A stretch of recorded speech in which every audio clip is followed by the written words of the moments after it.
Las Waffen-SS fueron la élite del ejército alemán durante la Segunda Guerra Mundial. Con una reputación de llevar a cabo operaciones extremadamente audaces, las Fuerzas Armadas de las SS estuvieron presentes desde la invasión de Polonia hasta la caída de Berlín en manos del Ejército Rojo. Acusados de cometer innumerables crímenes de guerra, los hombres de las Waffen-SS fueron etiquetados de criminales y sentenciados a un amargo destino, concluida la contienda. En el día de hoy, seguidores, veremos lo que les sucedió a estos hombres tras la caída del Tercer Reich. Tras la derrota en Normandía y la ofensiva soviética de 1944, las SS intentaban retrasar la derrota, luchando hasta el final, por más amargo que éste pudiera llegar a ser. Las SS combatían fanáticamente, convencidos de que verdaderamente eran supersoldados y muriendo a miles. Ni daban piedad, ni la pedían. La vida media de un soldado de las Waffen-SS en el frente era de 2 meses. Tras derrotar a los aliados en Arnhem, la última gran acción de estos soldados se produciría en la última ofensiva del Reich, la Batalla de las Ardenas. En esta batalla destacaron los comandos especiales de Otto Skorzeny, que actuó en la retaguardia del ejército norteamericano, creando un tremendo caos, y el Kampfgruppe Peiper, avanzando más que nadie en el frente norteamericano. Para 1945, la mayoría de las unidades alemanas estaban luchando no solo para resistir a los soviéticos un poco más, sino también por la simple supervivencia. A mediados de marzo de 1945, los alemanes formaron elementos de varias unidades de las SS en un grupo de combate para defender la aldea húngara de Sored de un ataque soviético. Hans Heisendorf, un oficial del batallón Sturmgeschütz de la tercera división SS Panzer Totenkopf, fue testigo de la lucha inútil de sus soldados de las SS. Al quedarse sin munición para sus diversas armas, los soldados de las SS recurrieron a usar cuchillos y herramientas de trinchera para defenderse. Las fuerzas soviéticas ofrecieron a los alemanes la oportunidad de rendirse. Cuando los alemanes rechazaron la oferta, los rusos atacaron con fuerza. Oleadas de soldados comunistas avanzaron, apoyados por tanques pesados soviéticos. A medida que los soviéticos cercaban las unidades alemanas en el cercano pueblo de Stuhlweisenburg, la moral de la división Viking comenzó a quebrantarse. Oberführer Karl Ulrich decidió salvar su división de la destrucción. Ordenó a sus tropas que rompieran el cerco el 22 de marzo. Esto iba en contra de la política de Hitler, de que las fuerzas alemanas no debían ceder terreno. Otra división de las SS alemanas, la 9ª División Panzer SS Hohenstaufen, luchó para mantener un corredor de escape abierto para las tropas de la Viking. Hitler estalló de ira al enterarse de la retirada de las unidades de la Wehrmacht y las SS. 5 días después, emitió órdenes de que los hombres de la división Hohenstaufen debían quitarse los brazaletes distintivos que indicaban que pertenecían a una división de élite. La campana fúnebre de la Alemania nazi sonó en Berlín. Atrapadas entre los ejércitos aliados que avanzaban desde el este y el oeste, muchas unidades de las Waffen-SS recibieron órdenes de dirigirse a Berlín para participar en lo que sería la última batalla. En este punto, prácticamente todas las unidades alemanas eran sombras de lo que fueron, diezmadas en hombres y escasas de armas, equipo y combustible. Las divisiones se redujeron a fuerza de batallón. A pesar de todo, las SS siguieron luchando. Los lazos entre sus soldados, forjados por años de combate codo a codo, los mantenían firmes. Esto era válido tanto para los alemanes de origen como para los soldados extranjeros de las SS. Estaban decididos a pelear hasta el final, en gran medida porque no tenían a dónde ir. Regresar a sus hogares no era una opción, y ser capturados por los soviéticos significaba prácticamente la muerte segura. Incluso en los últimos y desesperados días, no se planteaba la idea de rendir nuestras armas, afirmaba un soldado de las SS. Algunos de los hombres de las Waffen-SS aún creían en la posibilidad de la victoria, incluso cuando la guerra estaba a solo semanas de su fin, confiando en las promesas de armas innovadoras.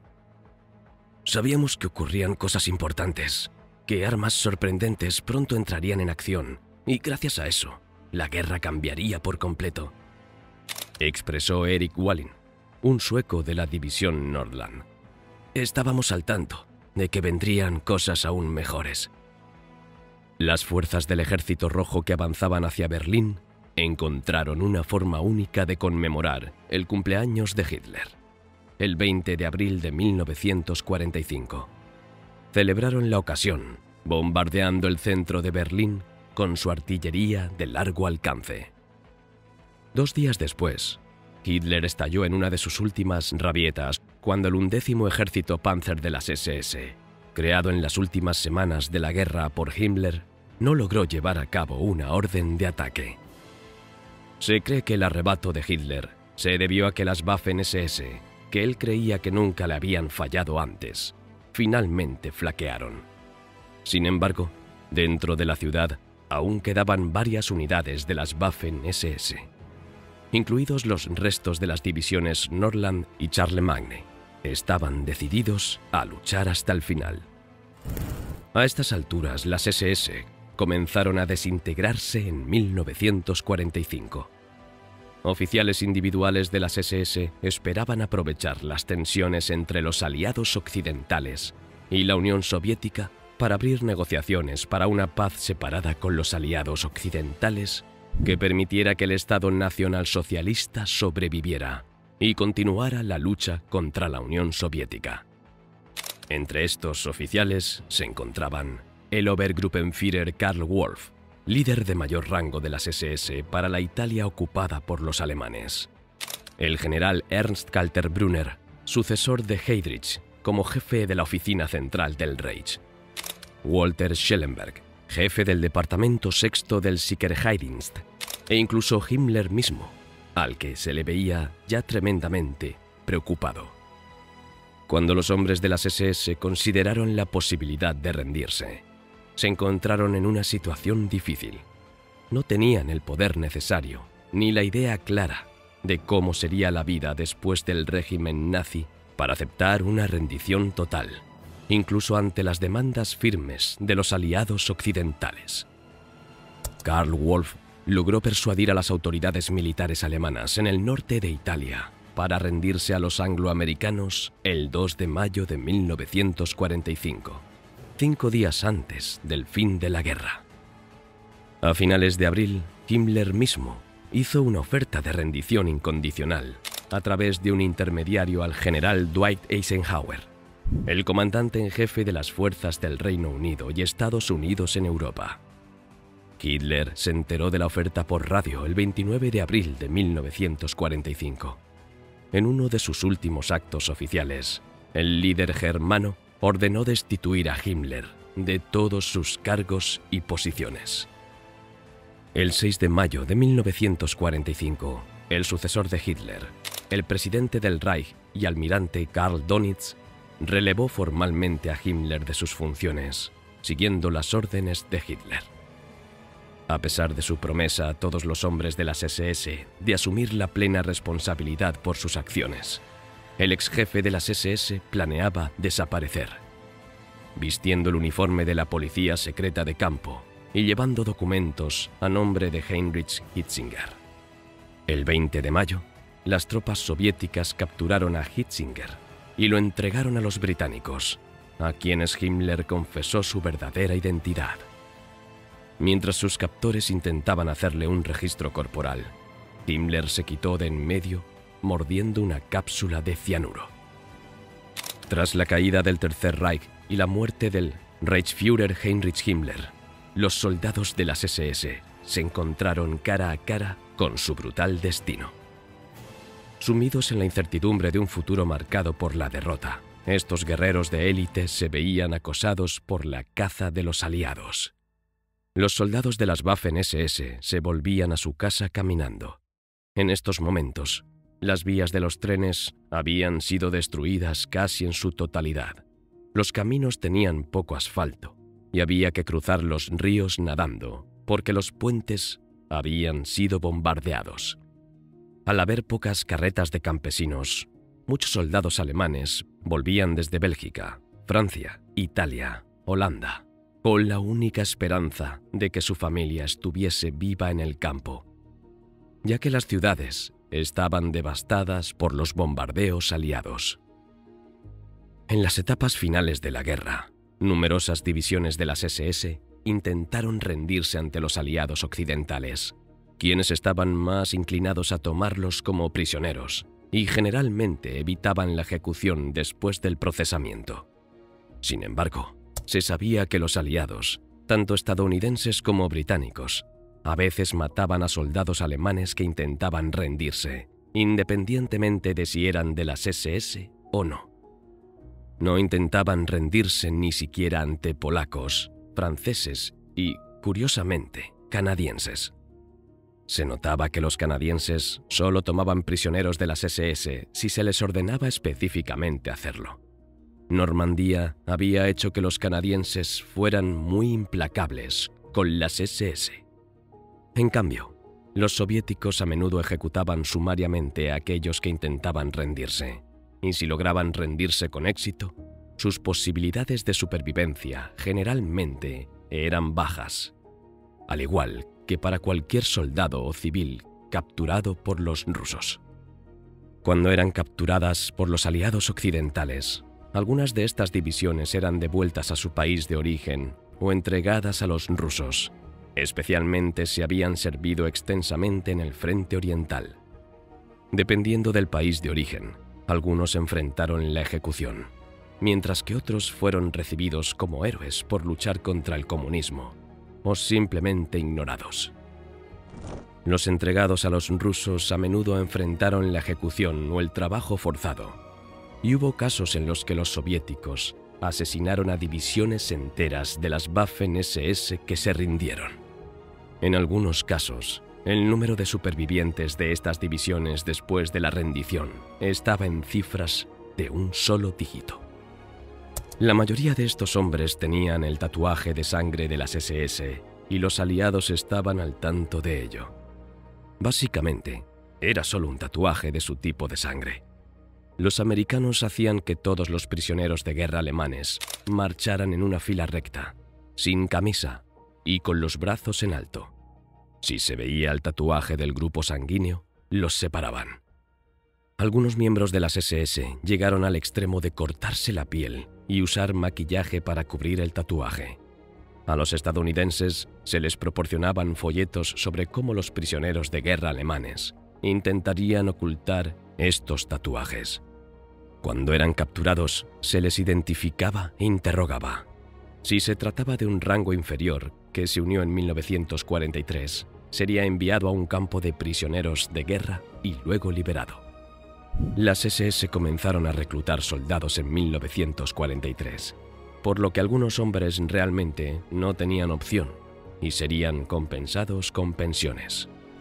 Si se daba el caso de ser un oficial de las SS de alto rango, era interrogado y enviado ya sea a un campo de prisioneros de guerra o ejecutado.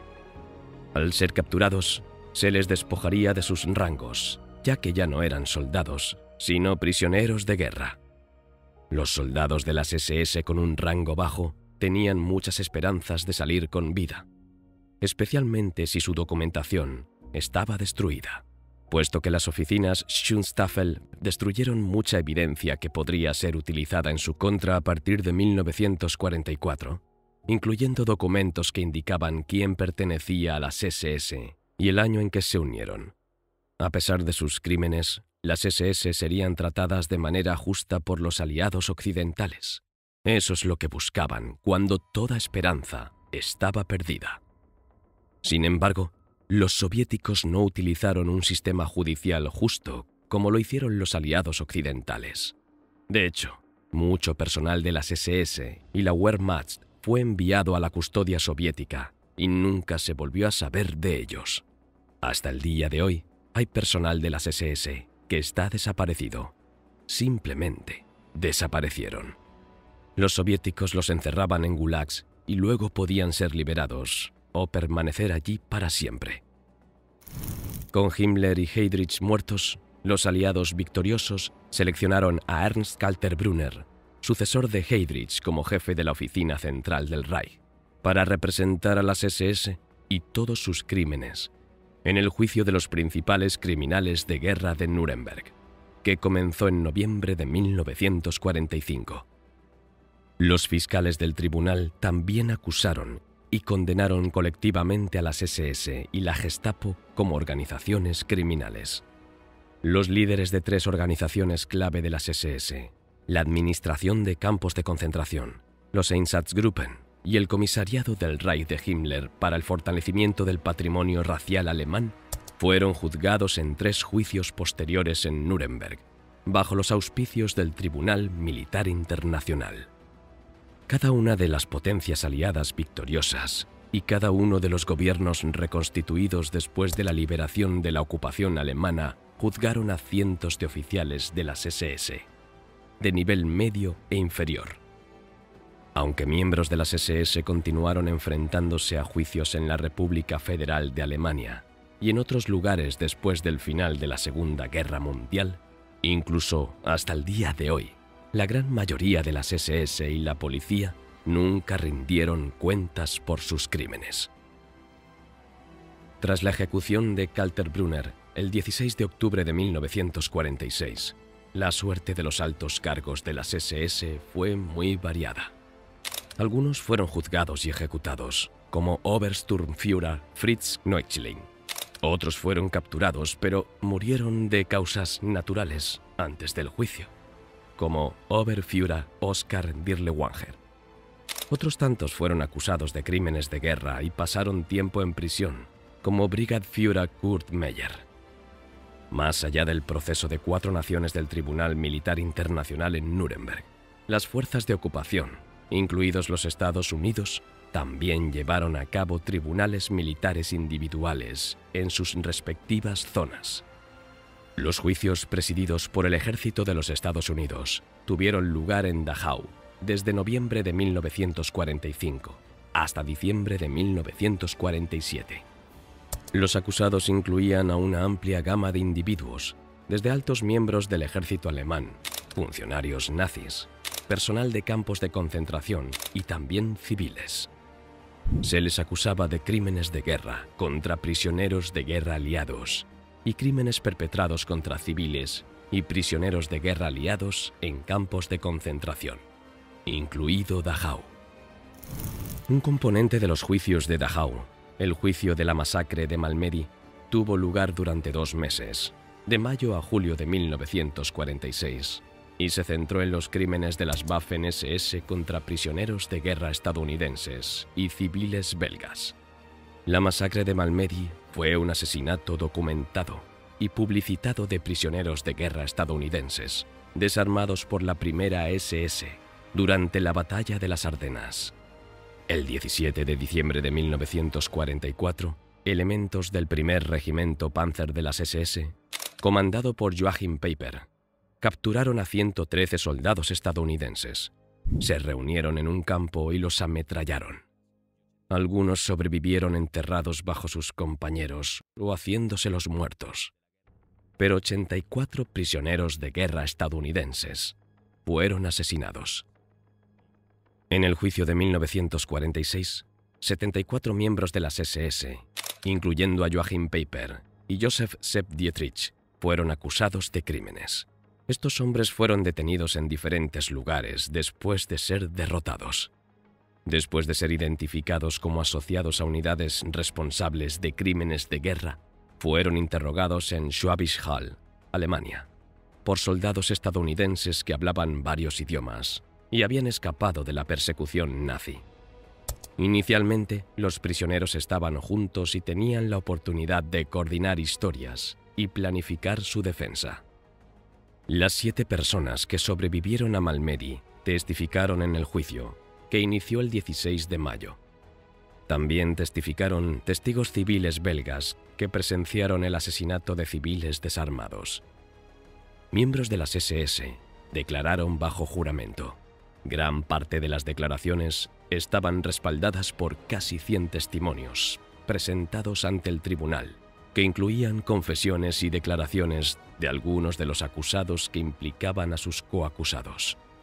Los acusados con uniforme llevaban tarjetas de identificación numeradas alrededor de sus cuellos. Solo algunos tuvieron la oportunidad de declarar. La acusación sostenía que el asesinato de prisioneros de guerra estadounidenses y otros perpetrado por Piper y sus hombres fue premeditado, como resultado de las órdenes de Hitler para una campaña despiadada que infundiera miedo y terror. La defensa argumentaba que los asesinatos ocurrieron en medio de la batalla. Después de que terminaron los juicios, el veredicto llegó el 16 de julio de 1946, condenando a todos los acusados. En Dachau, un tribunal militar estadounidense sentenció a 46 miembros de las Waffen-SS, incluido Joachim Peiper, a muerte por ahorcamiento por crímenes contra prisioneros de guerra aliados. Otros 23 recibieron cadena perpetua y el resto penas de 10 a 20 años. Lo que ocurrió en los meses y años siguientes se ha convertido en tema de interés e investigación. Los procedimientos y los interrogatorios previos al juicio se volvieron muy publicitados, controvertidos y politizados. Los hombres condenados de las SS afirmaron que los interrogadores estadounidenses utilizaron métodos ilegales, incluso tortura, y que todas las declaraciones fueron forzadas. En 1948, algunas sentencias de muerte se cambiaron a cadena perpetua, pero Joachim Peiper y otros no. En 1951, muchos fueron liberados y las pocas sentencias de muerte restantes, incluida la de Piper, se cambiaron.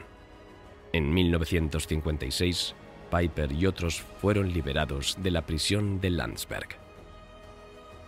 Años después del conflicto, antiguos oficiales de las SS organizaron HIAG, una asociación de ayuda mutua de exmiembros de las Waffen-SS.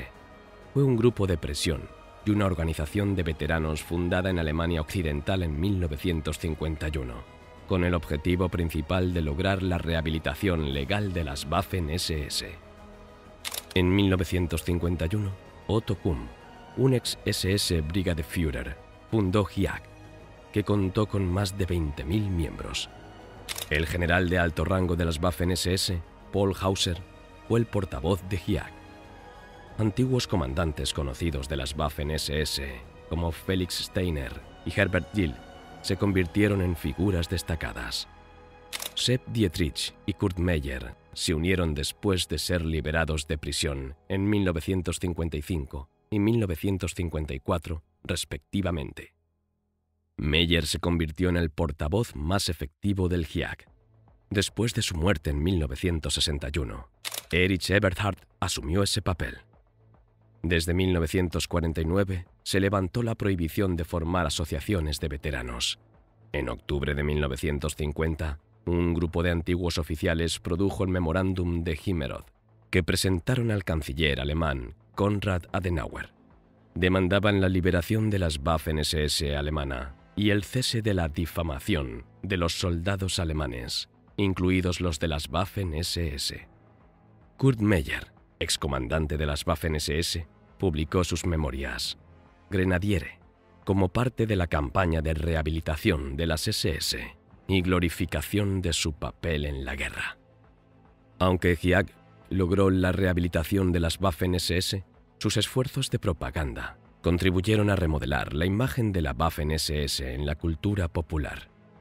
Su influencia persiste, con estudios académicos siendo superados por una gran cantidad de estudios históricos amateur, memorias de oficiales de las SS, sitios web y juegos de guerra. HIAG también tenía una editorial, Moonin Verlag, que servía como plataforma para sus objetivos de publicidad. Historiadores profesionales han descrito su trabajo como una apología revisionista. En su primera reunión importante en 1952 en Verden, Hermann Bernhard Ramke ex general de paracaidistas y criminal de guerra condenado, condenó a los aliados occidentales como los verdaderos criminales de guerra, e insistió en que la lista negra en la que se encontraban todos los exmiembros de las SS se convertiría pronto en una lista de honor. Joachim Peiper. Uno de los oficiales más importantes de la primera división de las Waffen-SS fue Joachim Peiper, el cual tuvo un final un tanto curioso y poco esclarecido. Peiper mantuvo una vida discreta después de su liberación y no se asoció públicamente con exmiembros del partido. Sin embargo, en privado, continuó siendo un firme creyente y miembro de la comunidad secreta de las Waffen-SS en la República Federal de Alemania.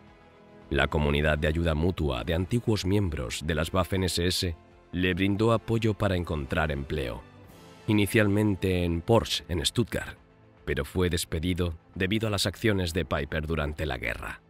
La comunidad lo ayudó nuevamente a conseguir trabajo como vendedor de automóviles en Volkswagen. En junio de 1964, Peiper fue llevado a juicio en Stuttgart por la masacre de Boves en septiembre de 1943. A pesar de la culpabilidad colectiva del grupo de batalla, el tribunal determinó que no había evidencia de la responsabilidad individual de Joachim Peiper, ni de que hubiera ordenado directamente la masacre. Fue absuelto de todos los cargos. Después del juicio, en una entrevista en 1967, expresó sus sentimientos nacionalsocialistas y su descontento con la Alemania contemporánea, mencionando su deseo de mudarse a Francia, a pesar de no tener una afinidad particular con los franceses, debido al amor por el país y su disgusto por el materialismo alemán. En 1972, Joachim Peiper y su esposa, Sigurd, decidieron mudarse a Traves, en Borgoña, Francia. Eligieron una pequeña casa en las afueras del pueblo. Aunque las autoridades francesas sabían quién era Peiper, le dieron un permiso de residencia temporal por 5 años. Mientras vivía en Francia, trabajó como traductor de libros de historia militar. Parecía llevar una vida tranquila y no salía mucho de casa. El 21 de junio de 1976, activistas antinazis distribuyeron volantes en Traves, informando que Peiper era un criminal de guerra. El 22 de junio, un artículo de l'Humanité confirmó su presencia. Comenzó así una campaña pidiendo su expulsión. El 13 de julio, Peiper aconsejó a su esposa que regresara a Alemania, esperando que la situación mejorara.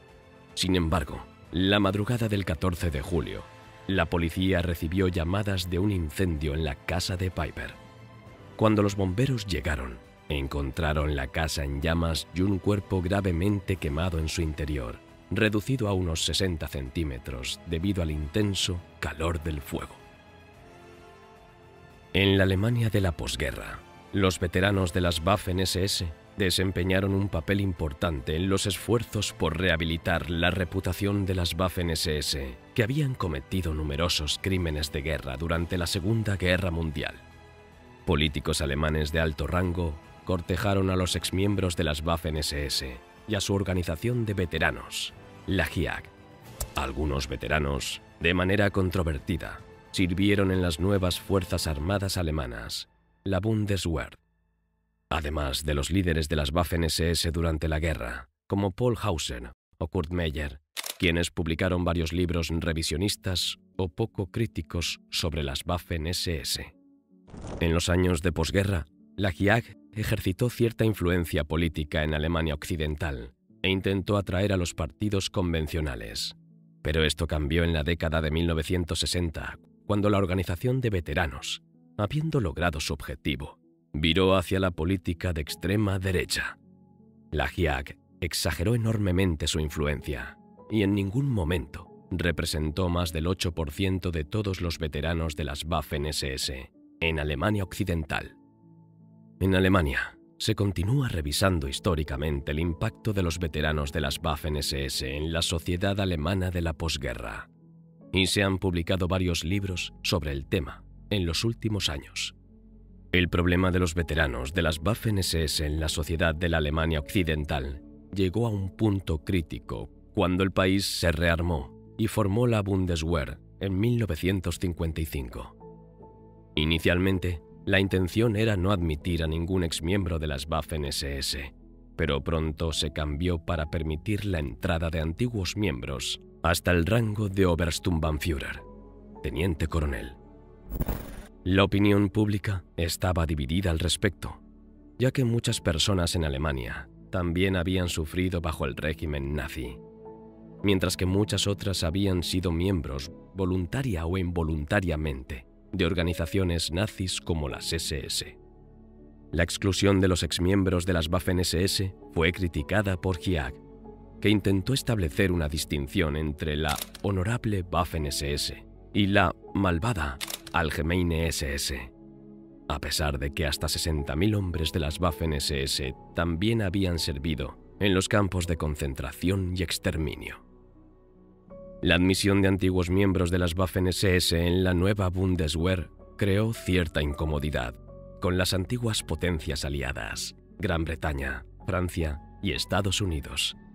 Alemania Occidental recibió la aprobación condicional del Departamento de Estado de los Estados Unidos para la admisión de antiguos miembros de las Waffen-SS en las Fuerzas Armadas, bajo la condición de que el número de solicitudes fuera pequeño y el proceso de selección cuidadoso. Desde el lado alemán, rechazar a los antiguos miembros de las SS se veía como políticamente peligroso, ya que los aproximadamente 500.000 veteranos de las Waffen-SS, una cifra que luego se consideró demasiado alta, eran un grupo demasiado grande para ser ignorado como posibles votantes. Hiag y los veteranos de las Waffen-SS no solo eran cortejados por el gobierno conservador de Alemania Occidental. El líder de la oposición, Kurt Schumacher, también mantenía buenas relaciones con la organización. El número de solicitudes de exmiembros de las Waffen-SS para la nueva Bundeswehr permaneció bajo, con 3.117 solicitudes recibidas hasta septiembre de 1956, de las cuales se aceptaron 508, 33 de ellos oficiales. A pesar del proceso de selección prometido, al menos un miembro de las Allgemeine SS fue aprobado. En general, el número de exmiembros de las Waffen-SS en la Bundeswehr nunca superó los 770.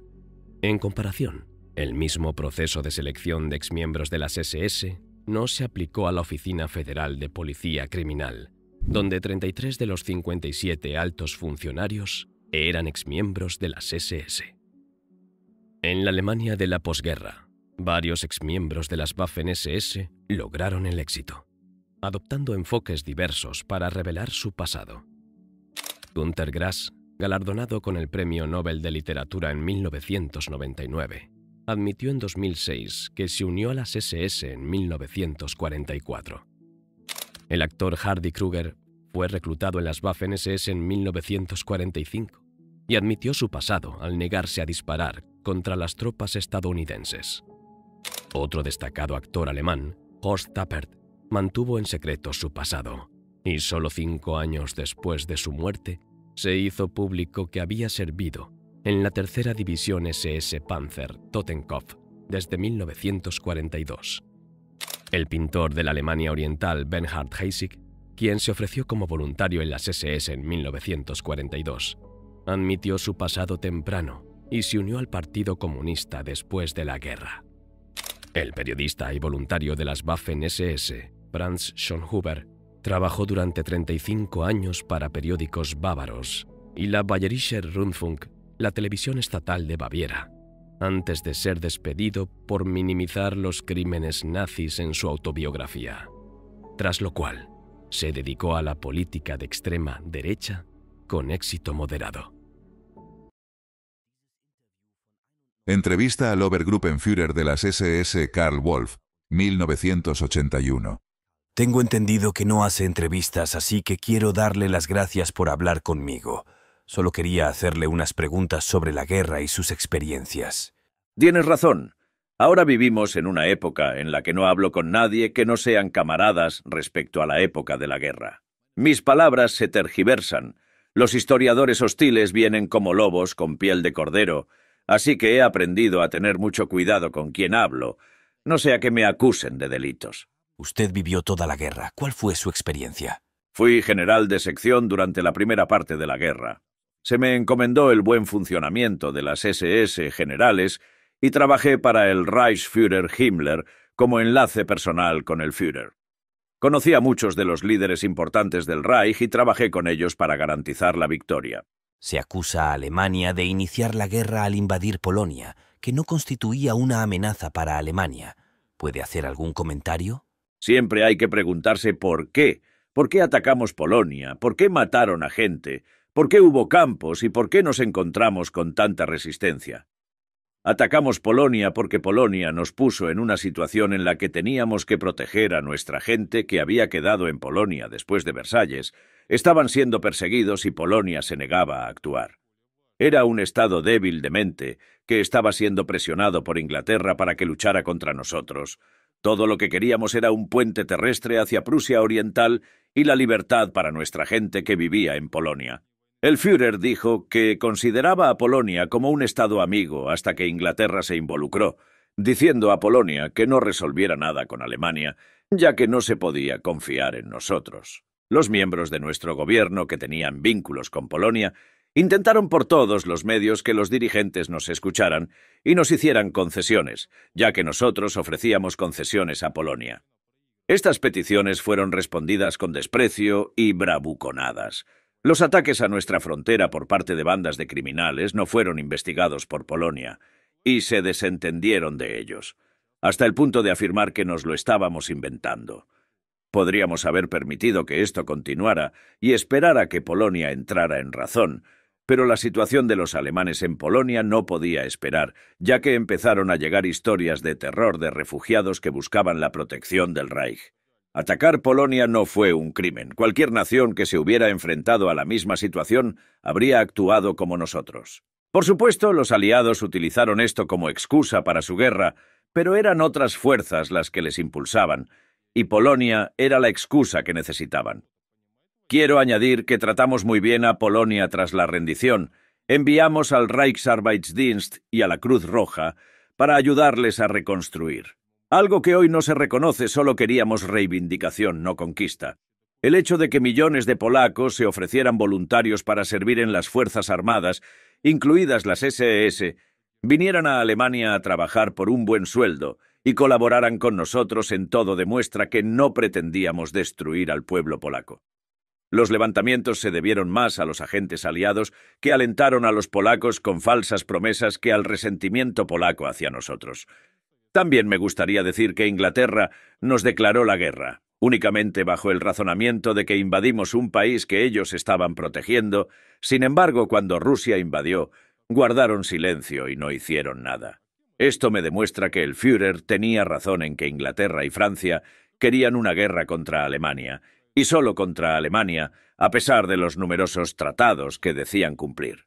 Si la gente hubiera podido escuchar y juzgar por sí misma quién era el agresor, sin toda la propaganda que los aliados utilizaban contra nosotros, nunca habría habido una guerra. ¿Eran siniestros el Lebensborn y el Ahnenerbe? En la escuela me enseñaron que el Lebensborn era un criadero de oficiales y el Ahnenerbe era el estudio de la magia oscura para traer el mal a la tierra. Los vencedores y sus directores de cine judíos han tenido los últimos 35 años para convertir organizaciones buenas y necesarias en algo que parece malvado y siniestro. ¿Por dónde empezar con esto? Di dinero al Lebensborn, como se animaba a hacer a todos los oficiales de las SS. Para entender un poco por qué se creó, hay que entender nuestra historia. En la Primera Guerra casi toda una generación fue aniquilada. Muchos jóvenes alemanes no tuvieron ambos padres. Algunos no tuvieron ninguno. 1 millón murieron después de la guerra debido en gran parte al bloqueo británico y a la enfermedad que le siguió. La era de Weimar no era más que suciedad del todo vale. Se olvidó la moral y muchos bebés nacieron fuera del matrimonio y con enfermedades. En 1933 las cosas cambiaron. Nació una nueva moral, de proporciones bíblicas, en la que nuestro pueblo aceptó un cambio total. A medida que más y más hombres eran llamados a la bandera, sus esposas y novias se quedaban solas. Los hogares Lebensborn fueron concebidos para dar a estas mujeres un lugar donde pudieran alojarse gratuitamente cuando estaban embarazadas. Casadas o solteras, nos comprometimos a no penalizar ni avergonzar a una mujer como en tiempos pasados por elegir tener un hijo. La mayoría de las mujeres estaban casadas y no tenían apoyo en casa porque sus maridos estaban fuera. Nuestras mujeres nunca fueron rechazadas. Inspeccioné personalmente las casas y quedé bastante impresionado con lo que vi. Durante la guerra, las futuras madres de otras naciones que se casaban con hombres de las SS eran bienvenidas, al igual que las madres de las zonas bombardeadas del Reich. Los hogares Lebensborn ofrecían buena atención médica, instrucción, comida sana, ejercicio y un lugar seguro para que las madres dieran a luz.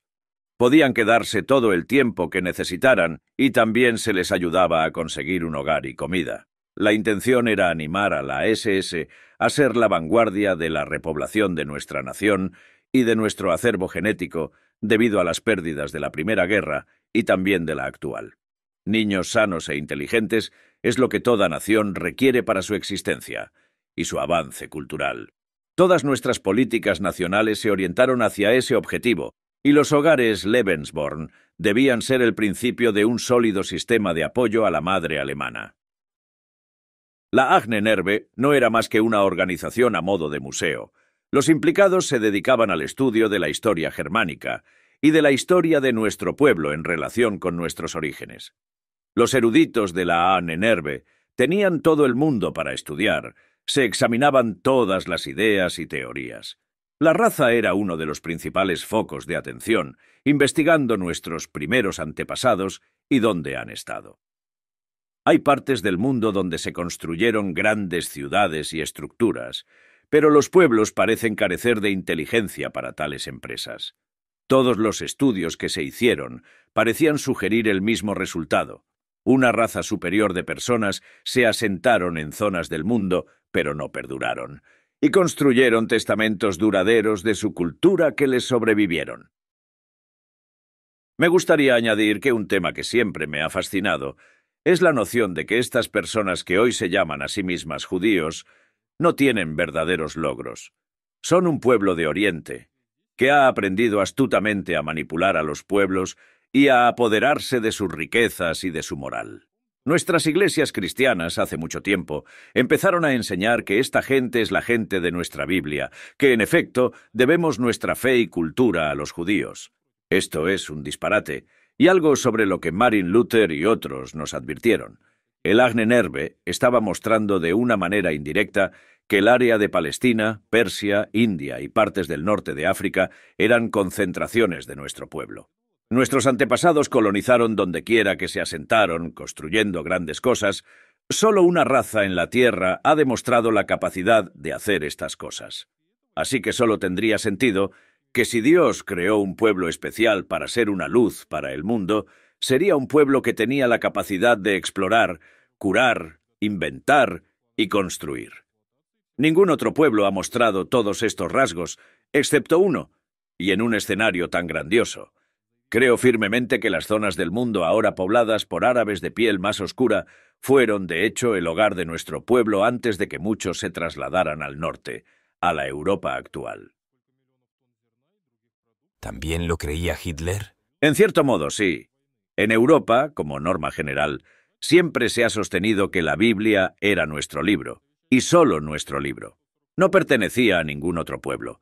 El Creador dio a cada raza una forma de honrarle. Nuestros pueblos se volvieron demasiado complacientes al respecto y empezaron a compartir nuestra fe y creencias con los demás, creyendo que eso era lo que quería la Biblia.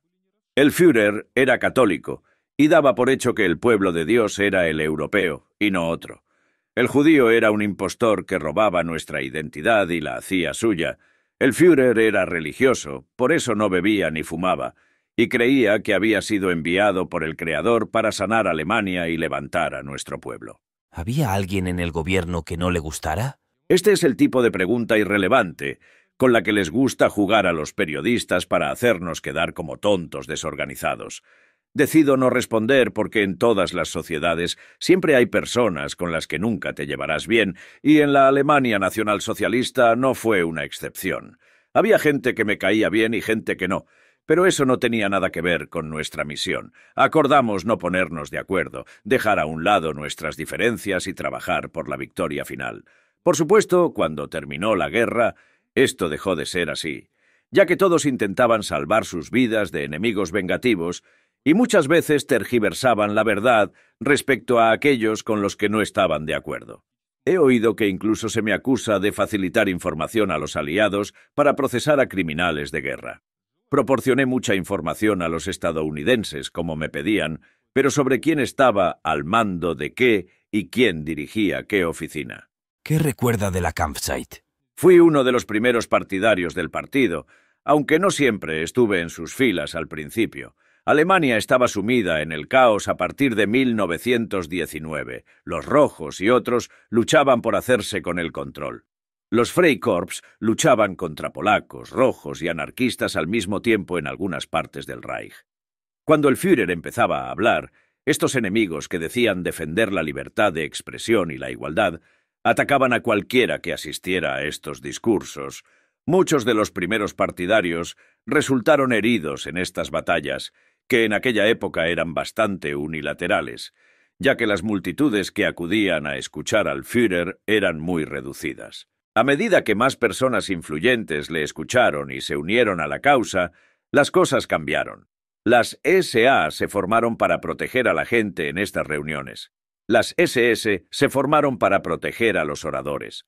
Los rojos demostraron ser los peores intentando parar estas reuniones. Lanzaban botellas de cristal, bolsas de basura y desechos humanos, incluso ladrillos y madera con clavos.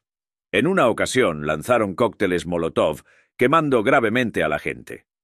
A medida que aumentaban estos ataques, las SA crecían y empezaban a llevar la lucha a los rojos, ya que intentaban silenciar las reuniones y, a su vez, eran rechazados y desalojados. Aunque la gran mayoría aprobaba al Partido Nacional Socialista, la policía alemana era impotente. Sus dirigentes se veían obligados a acatar los decretos de Weimar o, en el caso de Bernhard Weiss, jefe de policía en Berlín en la época de la República de Weimar, eran judíos que abogaban abiertamente por la violencia contra nosotros. A medida que el Partido Nacional Socialista crecía, más ex-soldados llenaban sus filas, y los rojos recibían a veces el mal sabor de su propia medicina. Había órdenes estrictas de no herir o matar a nuestros enemigos, ya que la prensa haría su agosto contra nosotros, como ejemplo de nuestra contención. Recuerdo una reunión del 1 de mayo que fue interrumpida con ratas y perros salchicha, lo que fue muy entretenido sin violencia.